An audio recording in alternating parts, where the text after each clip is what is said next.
កូនកើតមកជាមនុស្សហើយត្រូវជាយាមបំពេញសេចក្តីល្អឲ្យខ្លាំងក្លាជាទីបំផុតព្រោះកូនមិនងាយបានជួបនៅឱកាសដ៏ល្អដូចនេះឡើយកូនដាំដំណាំបំរុងឫសតែបើដាំមនុស្សបំរុងសិលចង់ឆ្លងចាកទុកត្រូវកុំខ្ជិល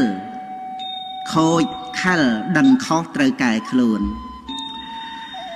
មានតែមនុស្សដែលចេះប្រយ័ត្នប៉ុណ្ណោះឯងដែលអាចរក្សាខ្លួនទុកឲ្យប្រពៃទៅបានកូនមេពុកត្រូវរក្សាខ្លួនដោយការប្រយ័ត្នប្រយែងជាទីបំផុតព្រោះมันមានអ្វីដែលត្រូវរក្សាឲ្យក្រៃលែងជាងការរក្សាខ្លួននេះឡើយលោភៈមួយផ្លេតនាំមកនៅសេចក្តីទុក្ខអកាលជាអង្វែងទោសៈក៏ដូចគ្នាត្រូវ